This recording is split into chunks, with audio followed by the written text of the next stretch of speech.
You know, there's this central, confusing truth about modern family dynamics, and it's that the deep love and generosity of grandparents can somehow become the single biggest source of friction with their own adult children. It's a baffling situation, and maybe it's one you're feeling right now.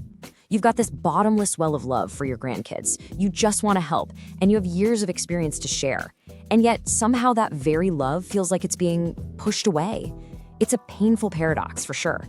But in this explainer, we're going to map out not just why it happens, but a clear, respectful path back to that connection you cherish so much. Just let that sink in for a second. This isn't just a simple misunderstanding. It's a really deep, structural shift in how families work today.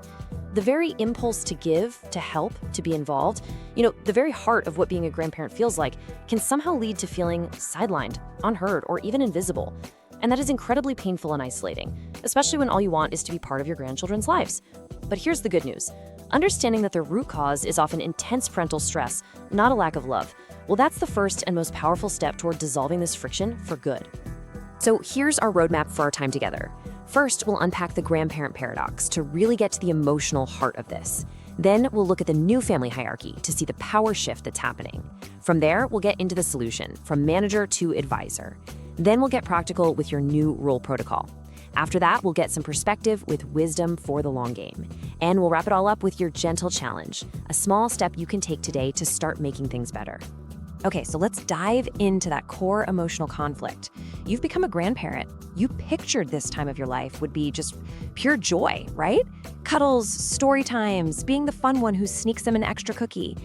Instead, you might be feeling this confusing, heartbreaking sense of being on the outside looking in, like your help is being quietly, or maybe not so quietly, refused.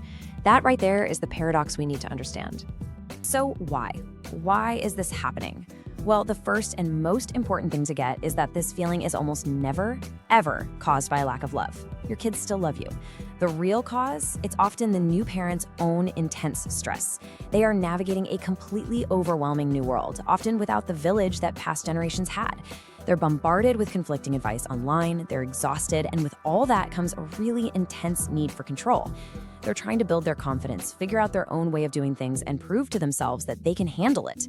So that immense pressure can make even the most well-meaning suggestion feel like a criticism of their ability to be a good parent. Now, let's look at the structural change behind all these feelings, because it's not just about emotions, is it? There's been a real shift in the family framework. What we're seeing today is a fundamental clash over authority. And this isn't about who's right or wrong. It's about a change in who's in charge. The traditional hands-on grandparent role is bumping up against the modern parent's need to be the undisputed leader, the CEO, you might say, of their own family. And what's so telling about this is how it lays out that shift so clearly. On one side, you've got the traditional grandparent role. It was often managerial, you helped run the show, it was indulgent, breaking a few rules was part of the fun, and of course, it was hands-on. But now look at the other side. The modern parent often sees themselves as the parental CEO. Their job is to be the controller of their child's environment and routine.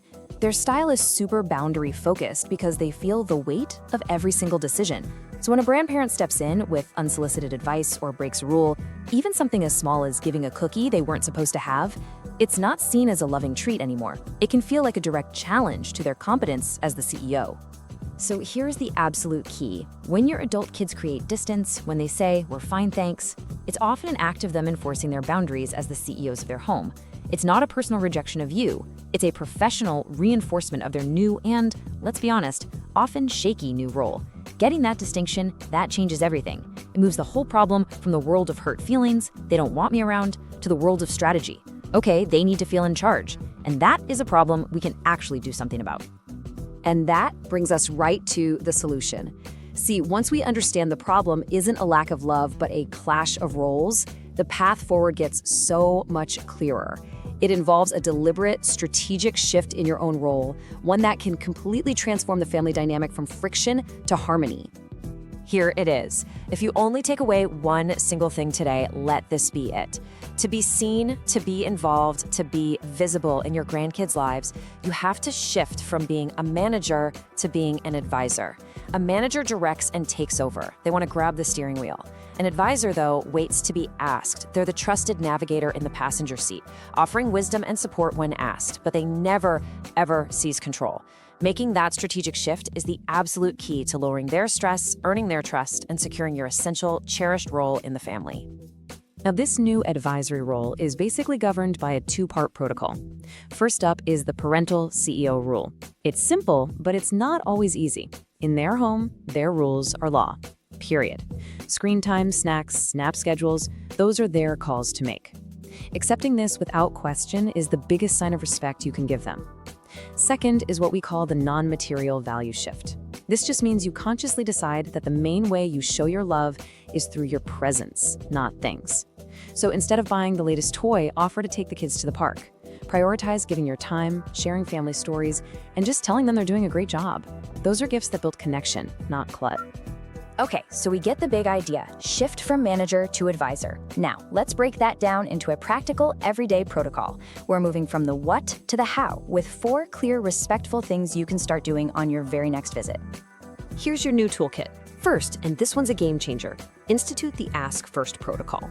Before you buy that gift, offer that cookie, or suggest a different way to burp the baby, you just ask, "Hey, would it be helpful if?" Or, "I saw this cute toy, would that be okay?" It's a simple question that shows huge respect. Second, shift your giving to time and experiences. Offer to babysit so they can have a night out. Plan a fun outing. Your presence is the best present. Third, practice active, non-judgmental listening. When they're venting about a challenge, your only job is to hear them, not to fix it for them. And finally, cultivate your own happy, full life. This actually takes so much pressure off of them, and it makes the time you do spend together more relaxed and fun for everyone. And this just shows the power of listening so perfectly. Let's look at these.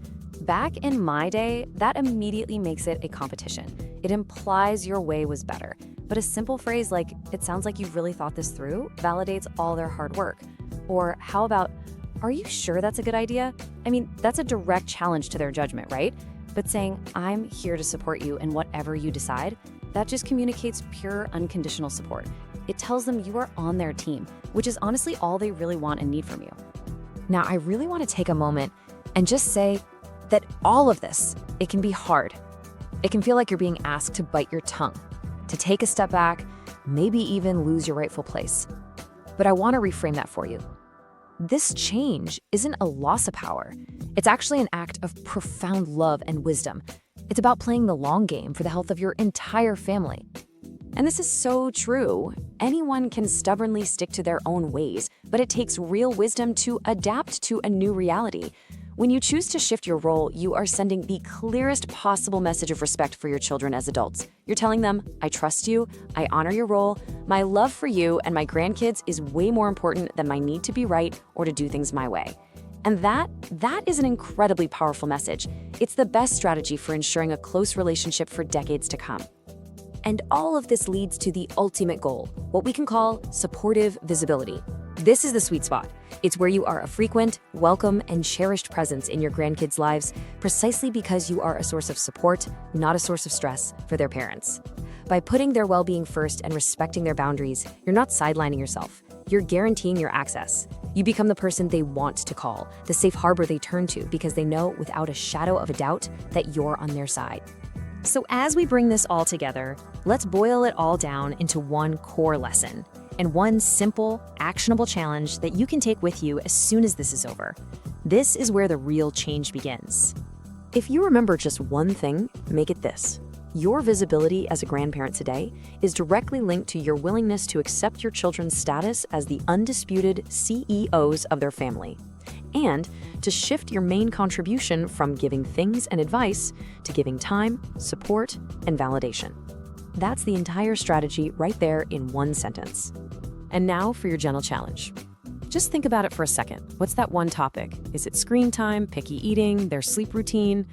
Just pick one area where you tend to offer advice without being asked. And for the next 3 times you see them, commit to saying nothing but a single validating statement. Something like, "Wow, it's amazing how you handle that." Or, "Parenting seems so much more complicated these days. You're doing such a great job." Just try it. This one small act of intentional non-interference can create a massive positive shift. So your path back to connection really does become clear.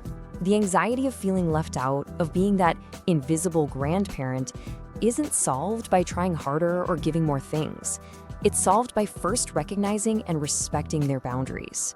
Your most helpful insight here is the Ask First protocol. Let that be your guide. And remember to make your core contribution the priceless and always welcome gift of your time and your experience, offered only when they ask for it.